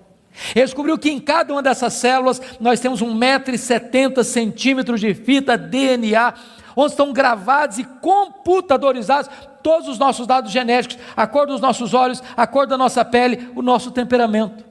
Se você espichar a fita DNA do seu corpo, você tem 102 trilhões de metros de fita DNA, você tem 102 bilhões de quilômetros de fita DNA no seu corpo. Daria para dar diversas voltas no sistema planetário. Dr. Lowy vai dizer que códigos de vida não se originam espontaneamente. Códigos de vida não se originam de uma explosão de milhões, de uma explosão, a mega explosão cósmica. Códigos de vida não se originam de uma evolução de milhões e milhões de anos. Códigos de vida foram plantados em você pelo Deus Todo-Poderoso, Criador dos céus e da terra. Ele tudo pode. Deixa eu ilustrar isso para você. Um pai caminhava pela rua com seu filho de 4 anos. Eu acho que todos vocês concordam comigo que as crianças parece que fizeram um curso de pós-doutorado em perguntas difíceis. Eu não conheço ninguém que faz pergunta mais complicada do que criança. E o menino voltou para o pai e perguntou assim: papai, qual é o tamanho de Deus? E o pai engasgou, porque não tinha uma resposta pronta para um menino de 4 anos. Permaneceu em silêncio, continuou caminhando. Daqui a pouquinho o pai escuta o ronco das turbinas de um avião supersônico lá nas alturas excelsas e diz: filho, olha para cima. O menino olhou: está vendo aquele avião, filho? Estou vendo, papai, estou vendo. Qual é o tamanho daquele avião, filho?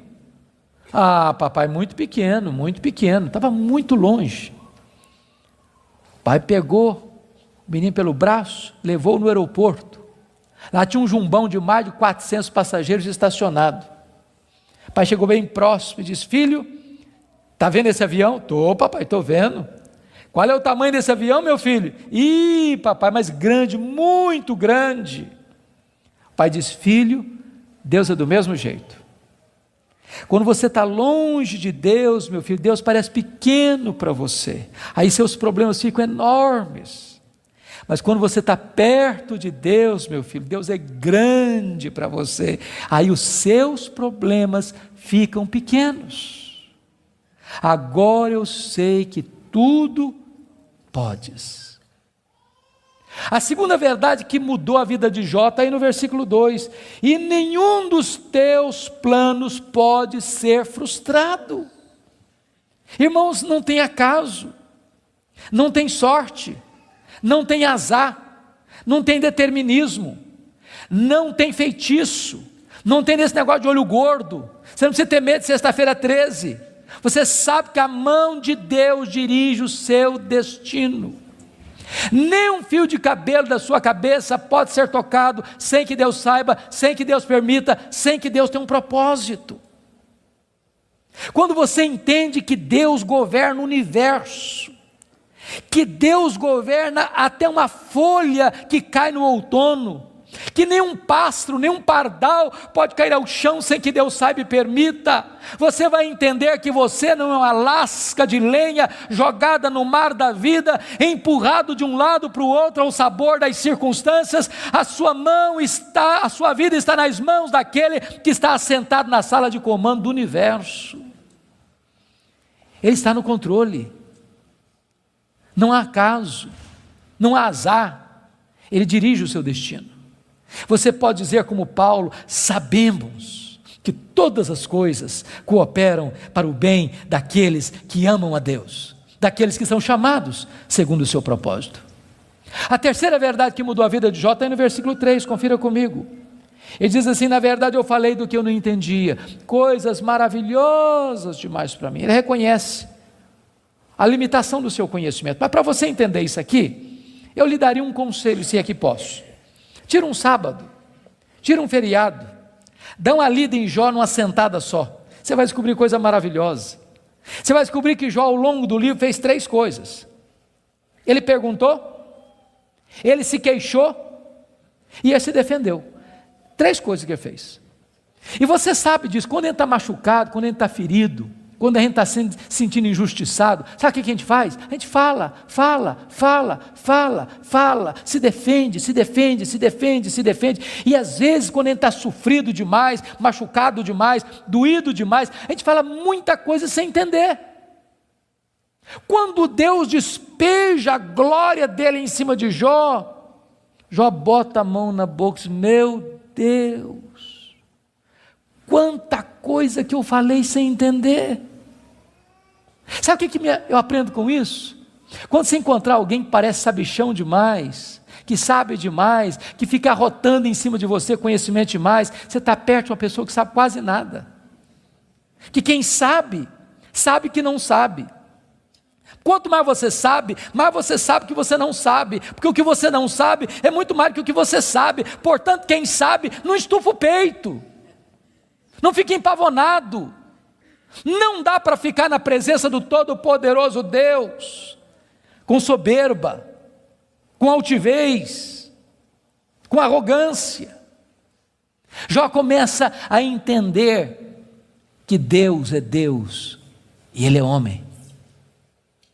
A quarta verdade que mudou a vida de Jó está no versículo 5, confira comigo.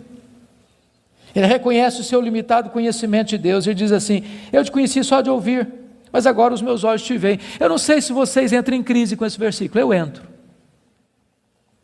Sabe por que eu entro em crise com esse versículo? Porque eu não consigo conciliar 42:5 com 1:8. Lá no capítulo 1, versículo 8, Deus disse acerca dele: não tem ninguém na terra parecido com ele. Homem íntegro, reto, temente a Deus, que se desvia do mal. Aqui não é bajulação de um amigo rasgador de seda. Quem está falando isso acerca de Jó é Deus. É Deus quem está dizendo que esse cara é o homem mais piedoso da sua geração. E Deus não tem uma opinião a nosso respeito, Deus tem um diagnóstico. Agora, como é que esse homem que Deus diz que é o cara mais piedoso da sua geração, vem me fazer uma confissão dessa? Ah, Deus, eu te conheci só de ouvir, mas agora os meus olhos te veem. Parece contraditório. Mas para explicar isso, deixa-me fazer uma outra pergunta. Você conhece a Deus? Você conhece a Deus? Quanto você conhece? Quanto? Quanto você conhece a Deus? Deixa eu ilustrar. Havia um cidadão que nunca tinha visto o mar. Um dia ele fez uma viagem para o litoral e quando ele viu o mar, ele exclamou de toda a sua alma: irmãos amados, é um privilégio imenso estar com vocês. E a minha oração é que nesta noite Deus, na sua bondade, derrame graça sobre nós e nos edifique pela sua palavra. Hoje eu quero conversar com vocês sobre um livro da Bíblia, um livro poético, mas um livro complexo, que tem uma mensagem extremamente oportuna para o meu e para o seu coração. E a minha oração é que a história deste livro, que a história desse personagem, nos encoraje, nos abençoe, nos fortaleça. Por isso eu quero convidar você para abrir sua Bíblia comigo no livro de Jó, no capítulo 1. Jó capítulo 1. Nós vamos ler dos versos 6 a 12. Jó capítulo 1, 6 a 12.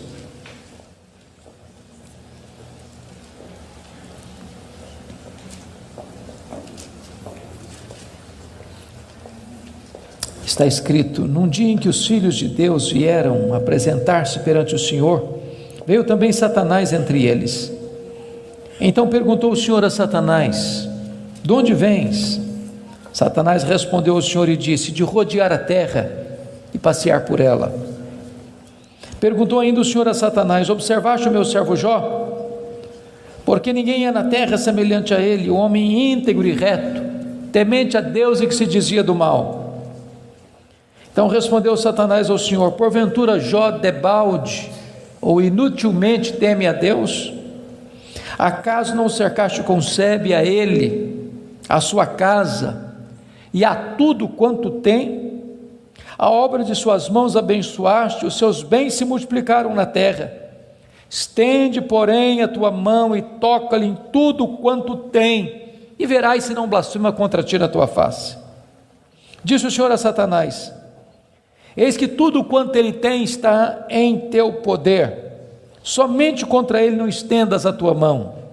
E Satanás saiu da presença do Senhor. Agora capítulo 2, versos de 1 a 6. Num dia em que os filhos de Deus vieram apresentar-se perante o Senhor, veio também Satanás entre eles apresentar-se perante o Senhor. Então o Senhor disse a Satanás: de onde vens? Respondeu Satanás ao Senhor e disse: de rodear a terra e passear por ela. Perguntou o Senhor a Satanás: observaste o meu servo Jó? Porque ninguém é na terra semelhante a ele, homem íntegro e reto, temente a Deus e que se desvia do mal. Ele conserva a sua integridade, embora me incitasses contra ele para o consumir sem causa. Então Satanás respondeu ao Senhor: pele por pele, tudo que o homem tem dará pela sua vida. Estende, porém, a tua mão e toca-lhe nos ossos e na carne, e verás se não blasfema contra ti na tua face. Disse o Senhor a Satanás: eis que ele está em teu poder, mas poupa-lhe a vida. Irmãos, esse texto registra este episódio da reunião de Deus com seus filhos, e eu quero crer que aqui são os anjos. Eu quero crer que esta reunião aconteceu nas regiões celestes. E a Bíblia não nos dá muitos detalhes, mas nos informa que Satanás apareceu por lá. E é curioso que quem provoca a conversa é Deus, perguntando para Satanás: de onde vens? Satanás responde: de rodear a terra e passear por ela. Satanás é uma espécie de turista inveterado. Ele está por aí, está de olho, está antenado, está procurando uma brecha, está procurando alguém para devorar. E Deus cutuca de novo perguntando assim: observaste o meu servo Jó? E Deus dá o currículo de Jó: não tem ninguém na terra semelhante a ele, Em outras palavras, é o homem mais piedoso dessa geração. Homem íntegro. Íntegro é aquilo que você é com a porta do quarto trancada sem ninguém observando. Homem reto. Reto é aquilo que você é em público e todo mundo está vendo. Homem temente a Deus, princípio da sabedoria. Homem que se desvia do mal, deliberadamente santo. Satanás poderia ter respondido assim: bom, esse eu não conheço ainda não, ando meio ocupado, tenho outras prioridades, quem sabe um dia eu dou uma olhada nele. Mas não foi a resposta de Satanás. Satanás respondeu assim: mas também puderas, desse jeito aí, qualquer um te adora, tu tens abençoado a vida deste homem, tu tens cercado a casa deste homem com uma grande muralha de proteção, os bens deste homem multiplicam na terra, tudo que esse cara bota a mão vira dinheiro, desse jeito aí qualquer um te adora. E Satanás insinua duas coisas aqui. Primeiro, ele insinua que Deus precisa subornar as pessoas com bênçãos para receber delas adoração. Satanás insinua que ninguém adora a Deus por quem Deus é, apenas por aquilo que Deus dá. Satanás insinua que as pessoas só se aproximam de Deus por causa das bênçãos de Deus e não por causa do caráter de Deus. Satanás insinua mais. Ele insinua que Jó não é honesto quando adora a Deus. Ele insinua que Jó descobriu que religião é uma grande sacada, que esse negócio de religião dá lucro, que o vetor que move Jó em direção a Deus é o lucro. Mas se Deus tirar de Jó o que o próprio Deus deu para Jó, esse Jó blasfema, em vez de adorar.